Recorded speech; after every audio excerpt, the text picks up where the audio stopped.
Strong people of the best country in the world, I want to begin this address with words of congratulations. On my own behalf and on your behalf, on behalf of all our citizens of Ukraine, to the employees of the Security Service of Ukraine.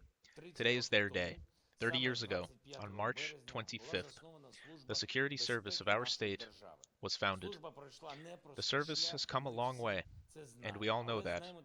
But we also know that during the 8 years of the war in Donbass and during the 30 days of Russia's full-scale invasion of Ukraine, many members of the security service have shown themselves from the best, heroic side. They have shown themselves principled, courageous, and able to inflict losses on the enemy that the enemy does not expect. This is exactly what Ukraine needs now. I am grateful to all our heroes from the security service of Ukraine. I am grateful to everyone in the service who, during 30 years of our common history, broke the plans of enemies and worked in the interests of the Ukrainian people only. Congratulations on the holiday. Respect to everyone, and we will always remember all the employees of the service who died for Ukraine while performing tasks to counter Russian aggression. During this month of hostilities, 77 employees of the security service were awarded state awards. Two of them were posthumously awarded the title of Hero of Ukraine. Both distinguished themselves in the battles near Makariv. Thanks to their courageous actions, the enemy headquarters and more than 20 occupiers were destroyed.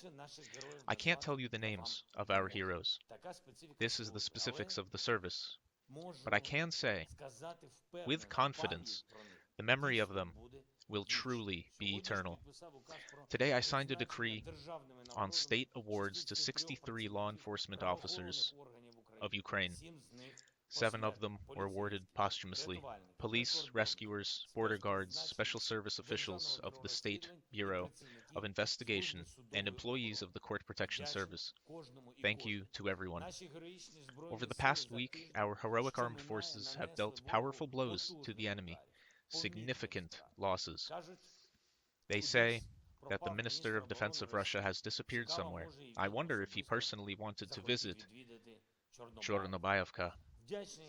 I am grateful to our defenders who showed the occupiers that the sea will not be calm for them even when there is no storm, because there will be fire, as on those Russian ships that departed this week on the famous route from the port of Berdyansk.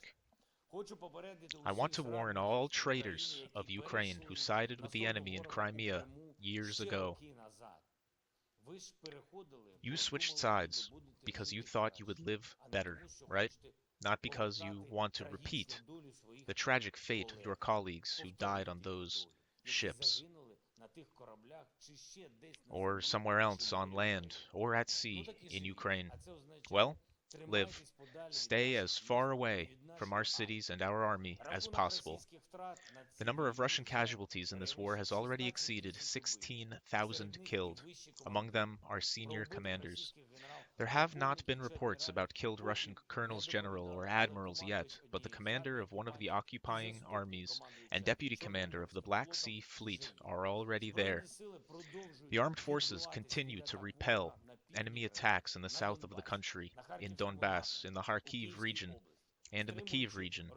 By restraining Russia's actions, our defenders are leading the Russian leadership to a simple and logical idea.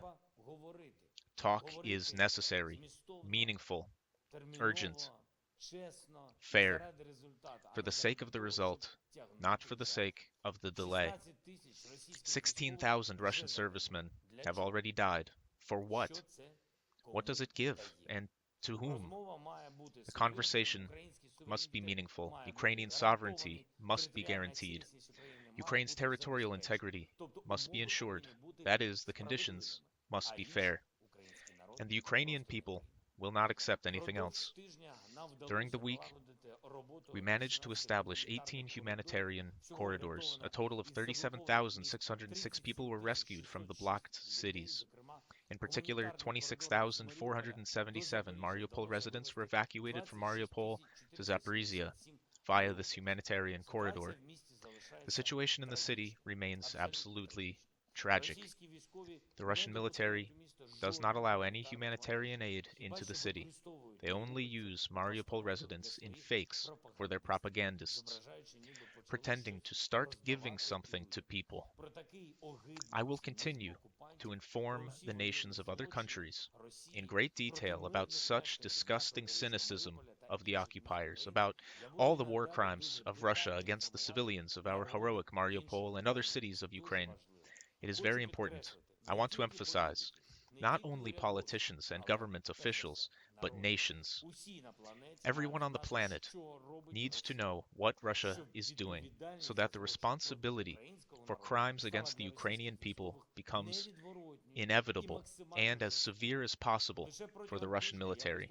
During the week alone, I addressed the parliaments of Italy, Japan, France, and Sweden. I spoke at the summits of NATO, the G7, and the leaders of the European Union. Each of these speeches attracted maximum attention in the respective countries and in the world as a whole. The reviews show that the Ukrainian position was heard, and this is my main goal in such speeches. You know perfectly well what a powerful system of state propaganda Russia has built. They have spent and are spending tens of billions of dollars on it. Probably no one in the world has ever spent such crazy money on lies, but they did not take into account one thing: where the path of lies needs to be paved with money, and the result is not guaranteed. The path of truth is difficult, but the path of truth paves itself. The main thing is to be honest. Next week I will continue this important work for our interests of Ukraine, interests of freedom and independence.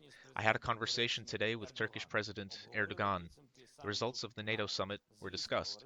Of course, we also talked about the efforts that could bring peace closer to Ukraine and end this senseless Russian invasion of a foreign land. There is important news from our government officials. First, they have already started paying pensions for April. In particular, the pension fund has transferred to Bank the entire amount for the Chernihiv and Luhansk regions. Tomorrow, people will have money on their bank cards, and Ukrposhta will deliver cash. Tomorrow, or the day after tomorrow, the payment of April pensions will continue in other regions of eastern and central Ukraine.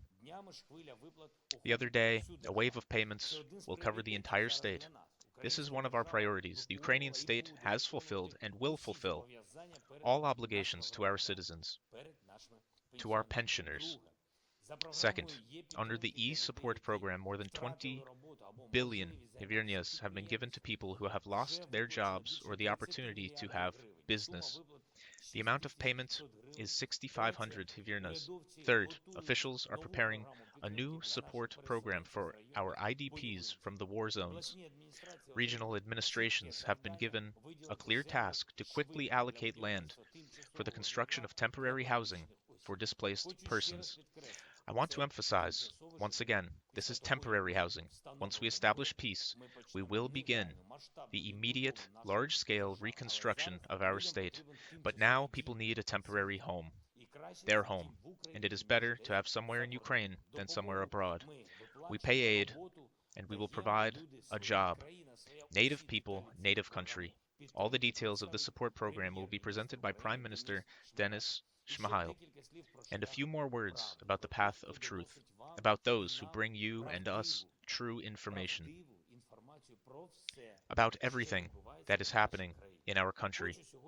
I would like to express special gratitude to our journalists today, to all those who ensure the work of the National Telethon United News, to all our media people, correspondents, presenters, editors, media managers, cameramen, directors, video editors, makeup artists, producers, everyone without whom it is impossible to imagine television.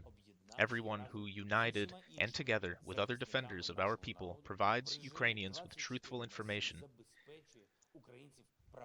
And last but not least, confidence 24/7. I am grateful to all of you, and I'm sure I can say this on behalf of all Ukrainians. Glory to you all. Glory to all our heroes. Glory to Ukraine.